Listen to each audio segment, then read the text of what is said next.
Hi, I'm Shauna Miles. I want to talk to you about what does it take to be a thought leader. And so this is a question that if you are a content creator, you're an entrepreneur, small business owner, you're a creative, you really got to be thinking about for your field, what would it take to be a thought leader? And so the reason why I think is the thought leader is being a thought leader is so important is because you want to be considered the person to go to, the expert. And if you're not interested in being a thought leader, if you're not interested in being the go-to person in your field, this is not for you. But being a thought leader is important if you are interested in staying relevant. And so we have to be thinking about how would being an expert, being the go-to, being a thought leader in my field, how would it change my life? And then what do I have to do? What are the steps that I have to take in order to become a thought leader? And so we need to spend time thinking about this if it's important to us. If it's not important to you, this is not a video for you. But thought leadership for me is I have my own unique body of work. So I didn't regurgitate what somebody else said or what somebody else does or somebody else's thoughts or opinions. I may use them, but really a thought leader is somebody who has their own unique thoughts and ideas, and they have their own body of work. And so a body of work could be a lot of things. It should include a book. It should include a course. It should be your own unique thoughts and ideas. And so typically we publish those thoughts and ideas. We don't just have them, sitting around. It would be helpful to have something to keep your thoughts and ideas, your body of work in. And so I like a nice journal. And so I am always looking for a nice journal, and so until I got this journal, I was not consistent. I could not, every single day, I could not write down my thoughts and ideas, but this journal helps me every single day. I am tracking what lessons did I learn? What are my unique thoughts and ideas? What do I think about my industry? What am I learning about my industry? And you have to have some way to track, to keep up with your thoughts and ideas. And it can't be on a piece of napkin or, something like that, or scraps of paper. That doesn't make any sense. If you are serious about being a thought leader, you have to have some way to track, keep up with your thoughts and ideas. I also think that it's a good idea to have some type of commonplace book. And so this is kind of new to me because I don't typically do it this way, but I'm going to tell you what you can do and what I'm experimenting with. And this is like a commonplace book. It could be this or this. And all it is your particular subject matter. You have been reading books. You've been getting ideas from books. But the main things that you've been getting, like the quotes that you're quoting somebody in your industry, you are putting them in this commonplace book. And so I think it's good to have a place that you have all of your quotes and quotes on a particular topic. So in this case, this one is for leadership, but then you might have a commonplace book for something else. But you can put all the topics that are relevant to your industry in this one commonplace book. So I will tell you that I keep my own thoughts and ideas, lessons I'm learning, in a separate journal, and that's the one I showed you before. So everything that all my thoughts and ideas, lessons learned every single day go in this book. But if you are going to be a thought leader, you have to have some way every single day to track it. You can do it digital. I'm not saying you can do it digital. I'm not there yet where I'm doing things digital. I still like to write things down. So that's something that I do. I write it down. So think about, how would you capture your thoughts and ideas? How would you capture your lessons? How would you capture the things that you're learning, the frameworks that you're coming up with? You have to have some way to track these things. And so don't depend on your mind, keep them in your head. That doesn't make any sense. You want to put them on a piece of paper so that you have them in the future when you want to speak, be a keynote speaker, when you want to publish a book, when you want to, start a podcast. And so you want to have somewhere that you keep these ideas, these very, very important ideas. And this becomes a part of your body of work. So it's important that if you are serious about being a thought leader, that you have some way to keep up with your thoughts and ideas. The next thing that I recommend is that you read one book a week in your field, as long as you're in the industry. And so I know I'm going to get a lot of pushback on this, but in order to be a thought leader, you have to know what what other people are saying in your industry. You have to know what the top experts that are, already the number one, number two, number three, number four, number five in your area of expertise, what they're saying. You can always get ideas from other people. They can always prompt you about thinking about something in your industry. So always think about, in order to be the best, you have to know as much as you can about your industry. And I always like to read books in my industry, not just to know what other people are saying about the topics that are important to me, but also because I know what the best people are saying, but then it prompts things in me that have maybe nothing to do with what I read, but it prompts more ideas, more thoughts. It helps me increase my body of work. And so I create a lot of content because it's important for what I do. But if you want to be a thought leader, you've got to create a body of work. You've got to read the books that are in your industry. I say the goal should be to try to read the top 100 books in your field. To me, in order to be an expert, you need to have read at least 100 or 120 books in your field. You can start out with 50, you can start out with 12, but you need to be well versed in your field. What everybody is saying, you should be buying courses and being programs and masterminds with the top people in your field so that they can force you to constantly get better. They can force you to think about things in a different way. I like to play devil's advocate with my topic because sometimes we're interested in this industry, this topic, and we think like everybody else thinks. So I like to turn it on its head and see, okay, what about this? What about this? What about this? And so think about, what if you thought about your topic, your area of expertise in a different way? What if you turned it on its head? What if you looked at it different, looked at it opposite? If you're playing devil's advocate, what would it look like? And so think about your topic. This is the only way to really create frameworks, to create unique thoughts and ideas. You got to sit down and think about your area of expertise. Don't just trust somebody else's thoughts and ideas. Sit down and think about it. What are the gaps? What are we missing? What can we create a proven process? So think about creating your body of work. If you're, like I said, you read one book a week. If you're really committed to your industry, read 2 books a week. But you have got to spend time immersed in your area of expertise, whether that's, reading the 2 books a week, watching a podcast, looking at a video every single day in your area of expertise. You're writing about your area of expertise, maybe in a blog post, maybe you're creating a podcast, maybe you have a weekly show on YouTube. But every single day, no matter what, you're creating content. You're reading a lot of content, you're creating a lot of content. And so reading one book a week or 2 books a week may be 2 hours in your area of expertise, reading 2 hours or 3 hours. And so if you're committed to this industry for the next 10 years, you should be, spending time in your industry. And 2 hours is nothing, right? Because a lot of people can honestly say they spend 4 hours or 6 hours watching TV. So what if they took 2 hours of that time they're watching TV and really immerse themselves in their industry or their area of expertise, just trying to get better, just, reading the book, taking the steps, the action steps, applying what they're learning, how much better their life would be. I mentioned already the next one is starting a commonplace book. So it is important that you have some way to capture your own thoughts. Like I showed you in my journal, you have some way to capture other people's thoughts, things that you agree with, thoughts and ideas from other people that quotes that you have some place to keep them. So you don't have to keep going back to those books. And oftentimes we will forget what we read. We'll forget where we read it. And so the commonplace book is great for that, because if you know that you're going to quote this person in your program or on your podcast or wherever you're going to quote them, you have some place to go back to the reference. And so I like to not just in my commonplace book write down the exact quote. I want to write down who the author is, what page number is on, the title of the book, and then what my thoughts were on what this person said. Do I agree? Do I disagree? And so I also write in my books because I want to know, what was I thinking? What was happening? And so you want to have some place to track all this information. The next one is journal your thoughts and ideas daily. So if you spend 2 hours a day on your topic, or whatever, however much time you spend, if you spend an hour every single day on your topic, your area of expertise, what were you thinking? What are your thoughts and ideas? What did you get? What were you thinking after you read? What did you get out of what you were reading? What did you learn? What did it make you think about? What experiences did it take you to?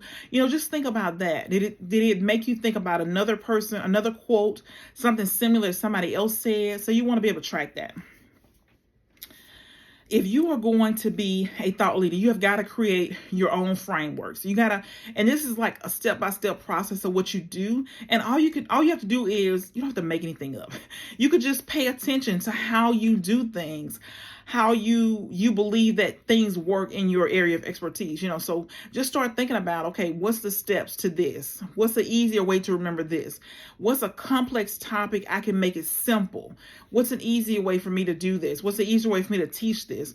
What's the easier way to learn this? And so once you start doing that, you're going to create your own frameworks, your own unique frameworks. So I mentioned document your way of doing things. The next one is write a book. And so if we are writing, recording videos every single day in our area of expertise, then it should be easy for us to write a book. And so what I kind of think about is I use the 100 video formula. And so everything for me is kind of revolved around the 100 video formula. So what that looks like is, if I am an expert in my field, and certainly I will be, if I commit to reading 2 books a week, that's 8 books a month. And so, not quite 100 books a year, but if I read those books, if I'm committed to reading those books, I'm going to have a lot to say. I would have learned a lot, and I'm going to have a lot to say about my area of expertise. And so my thoughts may differ. I'm going to have a unique way of saying what my thoughts are. So I can write those, I can put those in a book. But the 100 videos is, I'm going to write out 100 topics that I want to talk about. And so I like Sean Mises' method. He says he uses the 10 by 10 method. So he has these 10 topics. So think about, in your area of expertise, 10 topics that you can talk about. And then under those 10 topics, what are 10 subtopics? And so when you think about this could easily be 10 books. This could be 10 video series. This could be 100. So 10 times 10, so 10 topics, 10 subtopics, 100 blog posts, so 100 days of blog posts. It could be 100 days of podcasts, 100 days of YouTube videos. So I love the 100 video method because it makes you really think about, what do you know about your topic? Do you know enough about your topic? And this could be really broad, right? If you want to go broad, but I would use some of these videos to really go deep. So you can break it up how you want to, but if you use 50 of those videos to be short form videos, and I mean like less than 4 minutes or less. So you got 50 videos that are 4 minutes or less. So you can do 10 of those videos a day. If you do 10 videos a day times 4 minutes, that's 40 minutes a day over 10 days. That's easy, right? You do 50 short form videos, 4 minutes or less, then you do 50 videos long form. So you say, okay, these 50 videos are going to be 15 minutes or less. You can do 2 or 3 of those every single day. And then over 33 days, you would have 100 videos. But this is something that you got to really sit down and think about. But if you are a thought leader, you create a lot of content. You have a lot to say about your industry. You are reading about your industry. You're well versed in your industry. You know what's going on. So you don't have to worry about somebody telling you, because you're reading all the articles. You're reading all the blog posts. You're listening to all the videos. You know who the top podcasters are. You're listening to what they say. You have your own opinion. You have your own thoughts and ideas about your area of expertise, and you're creating content every single day and lots of content. If you read 2 hours a day, you're going to have lots of content. You're going to have lots of ideas every single day about your area of expertise. The next one is create a course. And all of this becomes obvious. When you create 100 videos, all of this becomes obvious. You can almost map it out. Okay, you got 100 videos. How many of these can I use for a course? Maybe 10, 15, 20. So out of this, you're going to have at least 1 book. You're going to have at least 1 course. And then you can do other things. You can have 1 membership. You can have a mastermind. So out of these 100 videos, you could really get a lot of traction out of these videos. Of course, some will be deep. Some will be brief. Teaching. Some will be really teaching videos. It is so important that you're listening to podcasts, you're reading, if there's news articles, that you're paying attention to what's going on in your industry. You're looking for trends, what's happening, what do you see coming in the future? What has happened 100 years ago in your field, 150 years ago, if it was around?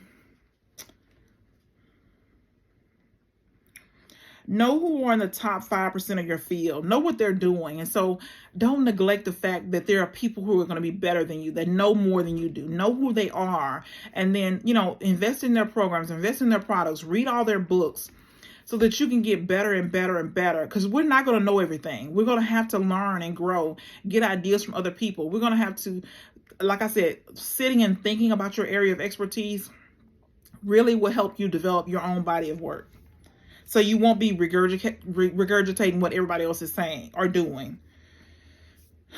It is important that you try to get to 5 to 8 posts every single day. And so if you're reading a lot of content, if you're reading a lot of content or a lot of books, you're listening to podcasts, you're listening to watching videos, then you're going to have plenty of content to create 5 to 8 posts every single day. And so if you are a thought leader, people expect to see a lot of content from you every single day. And if you just think about Gary Vee, he produces a lot of content every single day. And of course, he has a team now, but before he didn't have a team. But you want to create content. You want to let people know that when they search for your name, they know what you're about, what your area of expertise is, and that you're, in order to stay relevant, you got to constantly be creating content.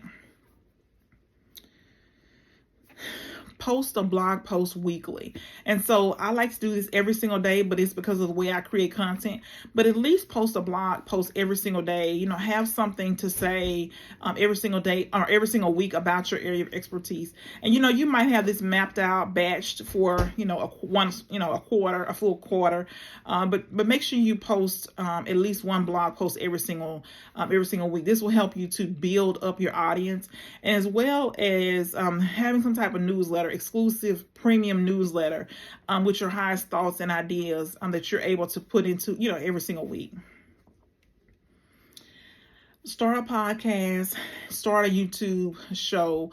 This is just something that you will notice that you will grow, you will get better, you will constantly have unique things to say, and you want to have a place that people can come to. They know they can get your content, that you're not going to have it, anywhere else. So you can do that with a YouTube show. You can start a podcast. And so I do recommend both, but you can do whatever you want. But you got to think about, if you are a thought leader, people are expecting you to be everywhere. People are expecting you to create content, a lot of content. But I'm not trying to pressure you. I'm just saying, if you want to be a thought leader, these are things you got to map out. You got to put into your plan so that you're able to do this on a regular basis. Set up keyword alerts with Google. You can set up keyword alerts that are related to your industry. So if somebody publishes an article about your industry, then you know about it right away. And then you can respond. You can, whatever you need to do. If you want to write an article, you want to post a video, record a video about it, you can do that. But in order to know that, what's happening in your industry rather quickly, you need to set up Google alerts. Read publications in your field. So find out if somebody published in a magazine, even if it's a digital magazine, if somebody posting, have a regular podcast, who's the who in your area, and then what are they producing? What publications are they producing? Attend conferences and webinars. If you're a thought leader, you got to invest in yourself. You just got to have the money to invest in yourself. You got to be doing it on a regular basis. So attend the conferences. You can just do a Google search. You can ask people in your industry, where are you going? What events do you attend each year? What conferences are you attending? What webinars are you attending? And then, put them on your schedule so that you can attend them as well. And then while you're there, network and see, who's who in your area. Do a TEDx talk. So this is a quick way, or this is not a quick way. This is a way to really build your audience, and so people will know who you are. And so a TEDx talk separates you from other people, because it could potentially be seen by millions of people. But you want to have a TEDx talk that really makes you think about and get clear about your particular area of expertise. What is it? What stories can you tell? What are your thoughts or ideas about the particular topic? What are you going to teach? What are you going to say in that TEDx talk? When you think about the 100 videos that I was talking about, you can think about them as mini trainings, mini keynotes, mini talks. You can just think about, you're going to teach one thing in each one of those 100 videos. Make it a habit of writing every day. And like I said, make a habit of reading every single day in order to get better and better and continue to grow. You should have times every single day where you're thinking about your area of expertise. Maybe that's 15 minutes, maybe that's 20 minutes, maybe it's 30 minutes, but every single day you should be thinking about your topic. Challenge the status quo on what they believe. So you can believe something different. You can stand on what you believe. It doesn't have to be the same as what everybody else is believing. You can be different. You can whatever, if that's how you feel that you don't, what you believe something different than what everybody else believes, you could just stand on that. It's very important that you stand on what you believe. One of the ways you can also be considered to be a thought leader is be published in Forbes magazine. The last thing is create a personal brand plan. So I've given you like quite a few things that you can use to create a personal brand, but you want to make sure that you're thinking about and putting in place things that you can do to become a personal brand, where people, when they see certain things, your industry comes up, your area of expertise comes up, your name comes up right next to it. So consider creating a personal brand, and what does that look like for you? And so maybe you don't do all the things that I'm suggesting, but maybe you do one thing at a time. Maybe you incorporate one thing a month, but you want to work on creating a personal brand so that you can be seen as a thought leader. And so this is this has been how to be a thought leader. And so there's so many different ways that you can do it, but consider some of these things, incorporating some of these things, especially the 100 videos, because 100 videos really could change how people see you, how you see yourself, because it'll give you so much clarity. You'll be forced to think about your area of expertise, maybe in a different way, but certainly more widely, possibly more broader, possibly more deeper than what you've done before. So consider doing some of these things to become a thought leader.